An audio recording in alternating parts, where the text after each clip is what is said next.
Well,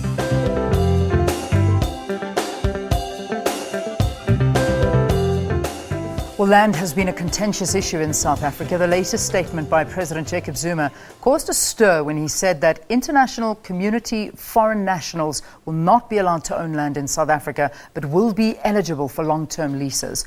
The claim is said to have an impact on foreign investment as well as tourism. Nkwinti, who is the Rural Development and Land Reform Minister, joins us from our Cape Town studios to shed some more light on this issue.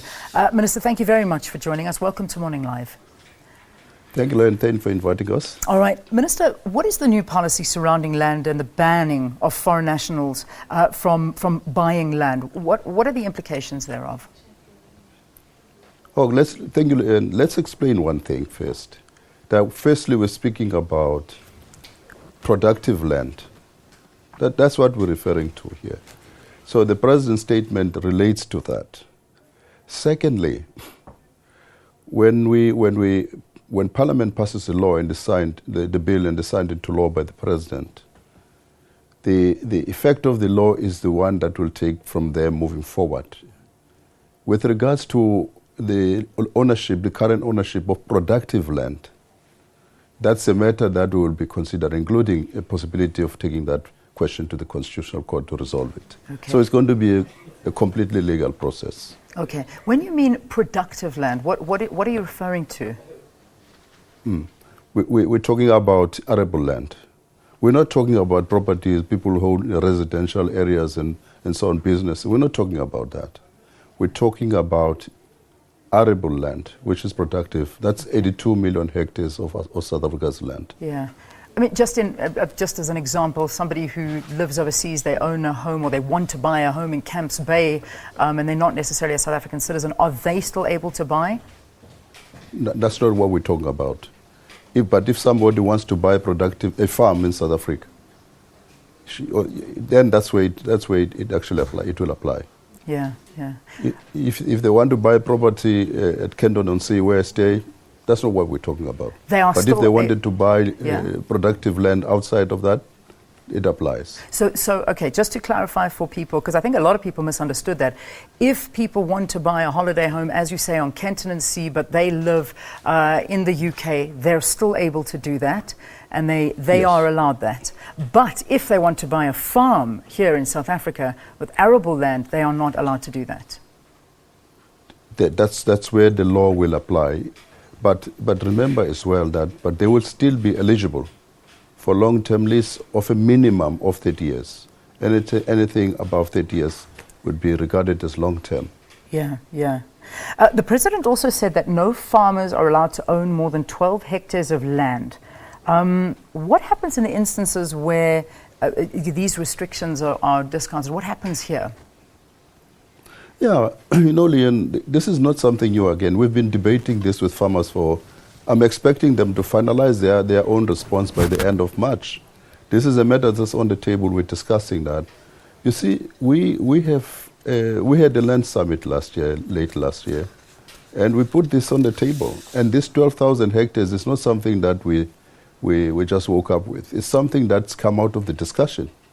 We were looking at the whole country, and farmers said, look, different districts, different elements, that's nature, that's commodities.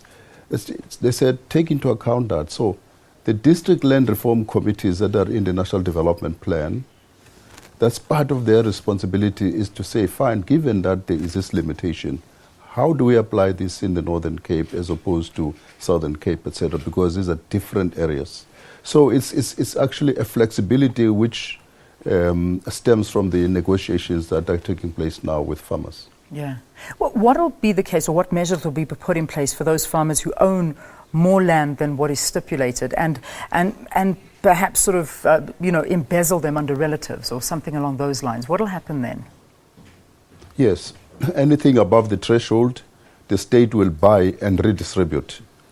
You see, because this is part of the redistribution of land, because we need to ensure that South Africans, all of them, there's equity in the ownership of land. So, but at the same time, we take into account food security. So we want to make sure that we disturb that aspect as little as possible. So there will be a change in the structure of ownership at that point when the threshold is reached. But it doesn't necessarily mean that the structure of production will change. In other words, if the farmers were growing grapes at 15,000 hectares and then cut-off is 12,000, the next 3,000 we buy and we redistribute. It doesn't mean necessarily that the structure of production will change. Yeah. Government actually owns a lot of land that's not to be sold. What are your intentions for that land, and what reservations have been made to avoid land grabs and illegal occupation on your side? No, remember that land grab is illegal. That's point number one, and that will not be tolerated. Number two, this land policy, in fact, is meant to address land need in the country. You see, because the people who grab land, you just observe this, the people who grab land are not people who grab land because they want to grow food on the land. These are people who grab land because they just want to put up shacks. That's not allowed. That should not be allowed. It's a conscious issue as well. It's a consciousness issue as well. That South Africans should actually start thinking carefully about next generations in terms of what they do with the land. So you find everywhere people putting up shacks on prime agricultural land, because that is where the problem arises. That can't be allowed in the country. Okay.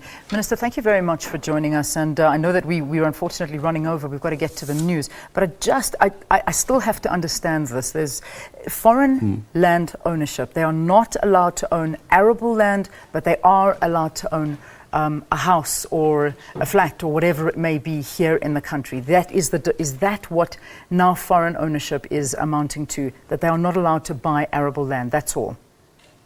Remember, our mandate is not about this public land. Public Works Department owns that land. They have jurisdiction over that.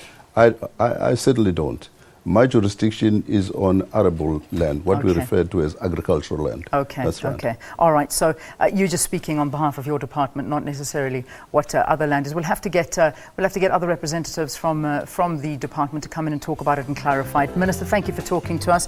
That was the Minister of Rural Development and Land Reform, Nkwinti, talking about land ownership and foreign land ownership here in the country. Let's take a